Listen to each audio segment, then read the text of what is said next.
Et salut! Alors, il y a quelques temps de ça, je vous avais fait des vidéos sur les façons de bouturer des succulentes en fait. Pour moi, il y en a trois. Et là, aujourd'hui, on va parler de la bouture de feuilles. Parce que comme j'ai quand même pas mal amélioré ma méthode, j'ai beaucoup moins de pertes qu'avant, je voulais vous partager ça. Dans le bouturage de feuilles, il y a quelques étapes et du coup, il y a différents moments où vous pouvez avoir des pertes. On appelle plante succulente parce que les feuilles sont la réserve d'eau et de sucre, donc de nourriture, de la plante. Et c'est pour ça que d'une simple feuille, on peut obtenir une plante très facilement. Donc c'est toujours pareil, il y aura toujours des succulentes qui sont beaucoup plus faciles à bouturer que d'autres. Si vous voulez débuter dans le bouturage des succulentes, moi je vous conseille les Graptoveria. Il n'y a quasiment pas d'échec. Quelle que soit la méthode, il n'y a quasiment pas d'échec et c'est hyper rapide. Alors pour le prélèvement, là je n'ai rien changé. Donc soit je viens récupérer les feuilles qui sont tombées suite à une mauvaise manipulation, ou alors je viens faire un mouvement de côté en fait, jusqu'à ce que la feuille se détache. Et là, on obtient des feuilles. Par contre, il ne faut pas abîmer les feuilles parce que si la feuille est abîmée, il y a de grandes chances que ça ne fonctionne pas. Alors, le séchage. Avant, ce que je faisais, c'est que je prélevais mes feuilles et je les disposais directement sur de la terre. Il m'arrivait de les vaporiser ou non, mais le résultat était toujours le même. Il y avait des feuilles qui séchaient et d'autres qui pourrissaient. C'est comme ça, on n'y peut rien. C'est en fonction de la feuille, si elle a manqué d'eau ou pas, ou si elle était un petit peu abîmée. Enfin, on ne peut jamais savoir si une feuille, en fait, elle va nous faire une plante ou pas. Mais par contre, je trouve que j'avais énormément de pertes. Et par hasard, en fait, un jour, j'ai prélevé mes feuilles et je les ai mises dans une coupelle. Je les ai mises dans une coupelle et puis je les ai oubliées. Je les ai oubliées et quelques temps après, je suis revenue en fait et il y avait très peu de feuilles séchées. Mais quand je vous dis très peu, c'est peut-être 3 ou 4 alors que d'habitude j'en ai 10 ou 20. Donc voilà, ça c'est une étape franchement qui a amélioré grandement le résultat. Sachant que dans la soucoupe, en fait, toutes les feuilles en fait m'ont fait des racines et des bébés. Et tant que la feuille est entière, qu'elle n'a pas séché, il y a assez de nourriture pour la feuille. Pour l'alimenter, du coup, elle n'a besoin de strictement rien d'autre à cette étape-là. Donc voilà, le fait de les avoir mises dans une coupelle ou une assiette ou ce que vous voulez, en fait, sans rien, sans eau, sans terre, ben, je trouve que j'ai eu énormément de pertes en moi. J'ai halluciné. Vraiment, j'ai halluciné. J'ai même des feuilles de succulentes pour lesquelles j'avais jamais réussi à obtenir quoi que ce soit. Et là, j'ai réussi. Et j'ai aussi l'impression, en fait, que l'apparition des bébés et des racines a été plus rapide. Mais ça, c'est peut-être juste une impression. L'étape suivante est la mise en terre. Alors moi, j'utilise des terrines, enfin tout ce qui me vient sous la main. L'essentiel, c'est que ce soit percé et que ce soit pas trop profond. Une fois que la feuille a fait son bébé et ses racines, il y a de grandes chances pour qu'elle soit viable. Donc du coup, à ce moment-là, vous pouvez les mettre en terre. Donc voilà, vous prenez une terrine, vous la remplissez de terreau pour cacter, c'est celui que j'utilise. Mais sinon, vous utilisez n'importe quel terreau, mais il faut absolument que ce soit drainant, il ne faut pas qu'il garde l'humidité. Ensuite, on vient prendre donc les bébés qui sont viables. Donc là, vous en avez un avec un beau bébé et de belles racines. Et là, il suffit de le poser sur la terre, tout simplement. Donc ça ne change pas. Sauf qu'avant, on mettait les feuilles sur la terre directement sans qu'il y ait le bébé et les racines. Donc là, on attend en fait. Et puis, ça sera beaucoup plus facile à gérer. Et vous aurez l'impression d'avoir moins de pertes aussi, puisque la terrine, du coup, il y aura beaucoup plus de vie, tout simplement. Vraiment par hasard, parce que vous savez que je n'ai plus ma véranda du côté de la cuisine, et du coup, je n'ai plus que des terrasses ouvertes.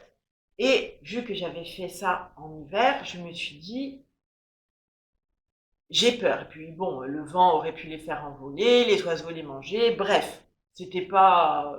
Voilà, c'était vraiment par hasard. Et du coup, je me suis acheté des petites serres comme ça, semi-rigides. Donc une fois que vous avez placé tous vos bébés dans votre coupelle, soucoupe, dans votre récipient, là maintenant c'est le moment de le mettre dans la serre. J'ai mis le couvercle. Voilà. Le couvercle, sachant que j'avais mis 2 terrines, donc il était bien ouvert. Donc il faut absolument, cette étape, qu'il ne reste pas trop d'humidité. Juste un tout petit peu.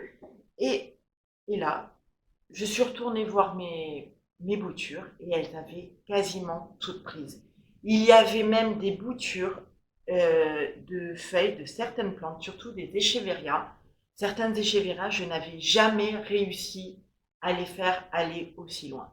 Donc là, il y en a quelques-unes qui sont carrément viables toutes seules. Donc je suis super ravie. Et je suis tombée sur un forum en fait. Je suis tombée sur un forum et ils expliquaient, il y a quelqu'un qui expliquait qu'en fait, il prenait ses terrines et il mettait un sac plastique en fait, et il expliquait qu'il trouvait qu'il y avait beaucoup moins de dessèchement. Donc voilà. Donc par hasard, vraiment, j'ai trouvé une amélioration et j'ai eu la confirmation sur ce forum. C'est vrai qu'à ce stade, il y a beaucoup moins de dessèchement. Le pourrissement, il se fait avant. Là, à part si vous arrosez beaucoup, mais là, à ce stade-là, en fait, si la bouture, à un moment donné, si vous voulez, elle stagne, et soit elle sèche, soit elle repart. Et là, là, elles sont quasiment toutes reparties. J'en ai encore qui ont séché, ça c'est pas, je vais pas vous mentir, mais vraiment, je trouve que ça a nettement amélioré la chose. Par contre, vous oubliez ce genre de serre où il n'y a pas d'aération. Là, vous êtes sûr de faire pourrir toutes vos boutures.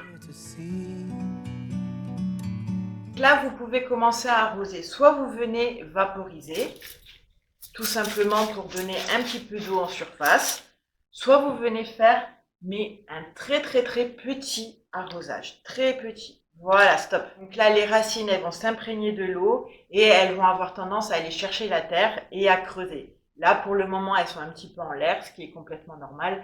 Elles n'avaient pas besoin de se raccrocher à quoi que ce soit. Donc là, dans quelques temps, les racines, elles vont plonger dans la terre. Je viens arroser mes boutures uniquement pour les aider, sachant qu'elles n'ont pas besoin réellement d'arrosage, mais je veux les aider et je veux aussi les habituer à mes soins. Parce que là, elles ont encore la feuille qui est accrochée, donc qui donne tous les besoins. Mais dès le jour où on va les décrocher, ou si par malheur la feuille sèche et vous en apercevez pas, il faut absolument les arroser. Parce que là, vous pouvez encore avoir des échecs et du dessèchement. Ensuite, on ferme. Donc toujours pareil, on fait bien attention à que la serre soit bien aérée. Donc avec ce genre de serre semi-rigide, c'est juste top en fait. Tous les côtés sont bien aérés et il n'y a pas de problème. Après, si jamais vous avez l'impression que votre serre, elle n'est pas assez aérée, n'hésitez pas à faire des trous. Et voilà, maintenant je vais aller les placer dehors, au soleil, vu que le soleil ne tape pas excessivement fort pour le moment. Donc là, on en est où on a fait le prélèvement, on a attendu que les racines et les bébés se forment, on a mis en terre et en serre, et de temps en temps, on vient arroser pour aider, pour habituer la plante. Donc là, on arrive à l'avant-dernière étape qui est la séparation. Donc vos bébés deviennent grands et la feuille a séché, donc il est temps de les séparer. Donc il suffit de venir tenir le bébé, vous prenez la feuille, vous tirez, elle va venir toute seule. Et là, vous avez une feuille qui est toute sèche et poubelle. Voilà. Et là, vous avez votre bébé qui est viable. C'est pour ça que je vous dis qu'à ce moment-là, il faut absolument arroser. Parce que du coup, le bébé n'a plus rien à quoi se raccrocher et du coup, il est obligé de se développer tout seul. Mais il lui faut de l'eau. Donc voilà, les bébés deviennent grands et maintenant, ils peuvent être mis en pot individuel. Dès qu'ils se tiennent bien, en fait, dans votre terrine, dès que vous voyez qu'ils acceptent bien l'arrosage, qu'ils ont fait pas mal de racines, là, vous pouvez les mettre dans des petits pots individuels. Des petits pots, pas des grands. L'arrosage risque d'être difficile à gérer et c'est pas le but. Donc voilà, on continue à rester vigilant sur l'arrosage une fois qu'on les a mis en pot individuel parce que la réserve d'eau des plantes est petite vu que la plante est petite. Donc il va falloir les arroser régulièrement. Plus la plante va grandir, plus vous pourrez espacer les arrosages. Il y a toujours deux écoles. Il y a ceux qui arrosent vraiment quand les plantes montrent un signe de soif. Donc si c'est le cas, dès le premier signe de soif, arrosez, n'attendez pas parce que vous allez perdre des feuilles Et à ce stade-là, les boutures n'en ont pas beaucoup et ne sont pas non plus, elles n'ont pas assez de force en fait pour faire autant de feuilles et aussi grosses qu'une plante adulte en fait, tout simplement. Sinon, il y a l'autre école qui arrose style une fois toutes les semaines, toutes les 2 semaines, un arrosage régulier. Moi, je préfère celui-là. Moi, je préfère un arrosage régulier pour que la plante s'habitue bien à vos soins.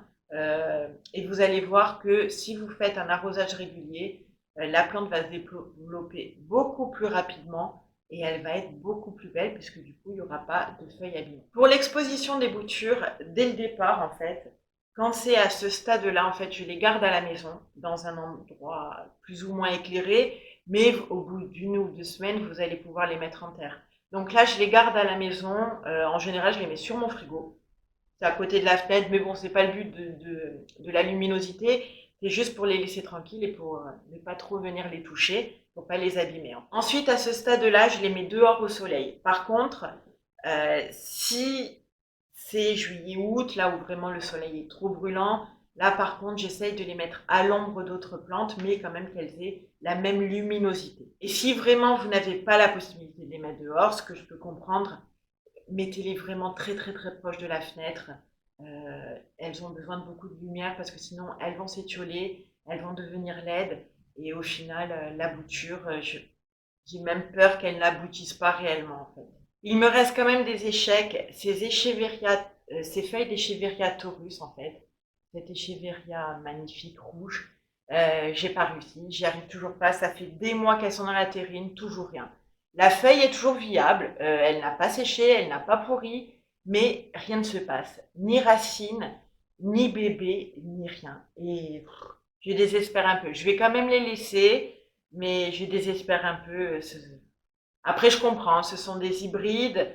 Euh, c'est peut-être pour ça que ça prend pas, je sais pas, mais voilà, c'est dommage, je suis déçue. Alors, vous pouvez sortir vos bébés en fait de la serre une fois que vous êtes certain qu'ils sont viables.